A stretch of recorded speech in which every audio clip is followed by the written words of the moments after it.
संदीप ने अपनी माँ के कहने पर गांव में शादी कर ली थी। लड़की का नाम था सुनीता। माँ का कहना था एकदम मॉडर्न बहू नहीं होनी चाहिए, लेकिन उन्हें नहीं पता था कि गांव से आने वाली बहू सुंदर सुशील तो होगी और उसको गांव से बाहर भी निकाल लाएंगे, लेकिन उसके अंदर का गांव कैसे बाहर निकलेगा। शादी के कुछ दिन बाद, माँ टिफिन तो देना जरा। बेटा अब तो स्कूल नहीं ऑफिस जाता है, माँ से नहीं अपनी बीवी से टिफिन मांगा कर। ओके माँ। सुनीता टिफिन ले आओ। 1 किलो टिफिन, इसके अंदर पिस्ता डाल दिया है। पिस्ता? पिस्ता क्यों? सास जी ने बोला था ना कि आपको पिस्ता बहुत पसंद है। ओहो, मैंने पिस्ता नहीं पास्ता बोला था, पास्ता। पास्ता? कहीं होता है पास्ता?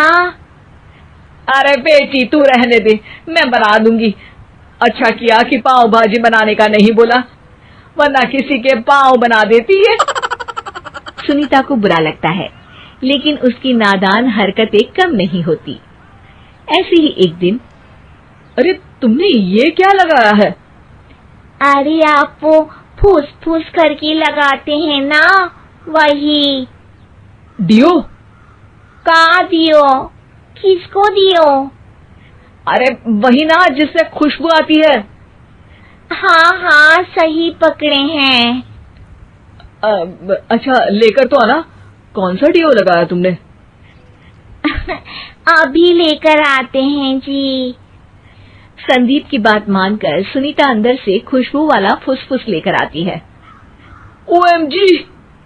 OMG मतलब ओ माय गणेश ना। अरे OMG छोड़ो, और ये खुशबू वाला फुसफुस की बात कर रही थी तुम? हाँ इसी की, फिर से सही पकड़े हैं। अरे देवी, लेकिन आप सही नहीं पकड़े हैं, ये डियो नहीं है। डियो नहीं है तो क्या लियो है? अरे ये रूम फ्रेशनर है, जिसको कमरे में छिड़कते हैं, खुद पर नहीं। कोई बात नहीं, माँ कहती थी आत्मा किराएदार है, शरीर एक किराए का कर्म। हम शरीर पे ये डाल लिए तो क्या फर्क पड़ जाएगा। अरे बहू, ओ बहू, मेरे लिए फल तो ले आ, फिर मैं बाजार जाऊंगी। सुनीता अपनी सास के लिए फल लेकर आती है। अरे बेटा, पपीता, तरबूज और सेब फल ऐसे कैसे खा लूं, काट कर तो ले आ। माँ जी, मेरे गांव में तो खेत से उठा के सीधा खा लेते हैं। अरे ये तेरा गांव नहीं है ना। अरे संदीप, तू ही कुछ समझा देना इसको बेटा। मैं कैसे समझाऊं माँ, ये तो माइक्रोवेव को भी भट्टी बोलती है। कल मैंने बोला हाय कैसी हो, तो बोलती है किसी को हाय नहीं लगानी चाहिए। अरे सुनीता, तेरा क्या होगा? अभी तो कैसे बताऊं माँ जी, अभी हम कुछ करेंगे फिर पता चलेगा क्या होगा, लड़का या लड़की। हे भगवान, कहाँ से आ गई है? रामपुर से जी, आप ही तो लेकर आए थे मुझे। अरे मुझे माफ कर दो। पहले कोई गलती तो करिए जी, आपकी तो सारी गलती माफ कर देंगे हम। हाँ अरे बहू, मेरी बात सुन, फल यानी कि फ्रूट जब भी लाए ना तो काट कर लाना, ठीक है?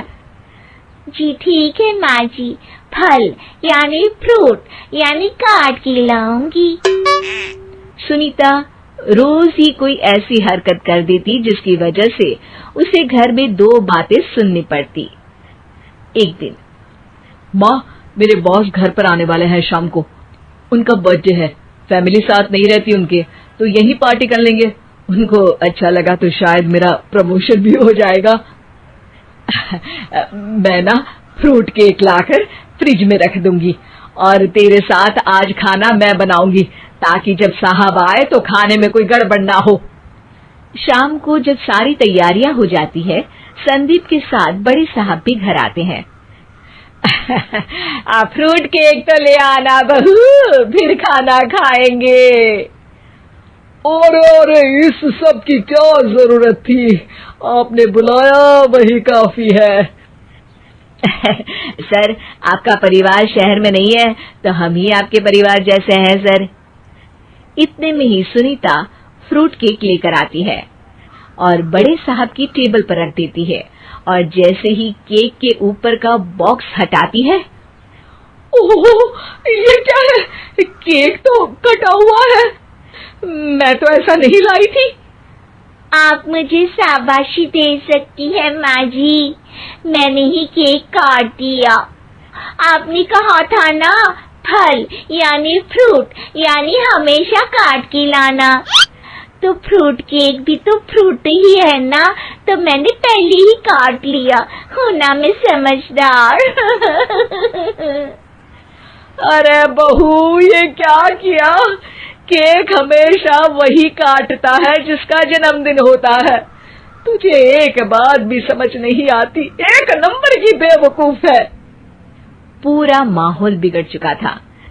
संदीप को लगने लगा था कि साहब उसे प्रमोशन तो दूर की बात है, कहीं डिमोशन ना दे दे, लेकिन साहब बीच में ही बोल पड़ते हैं।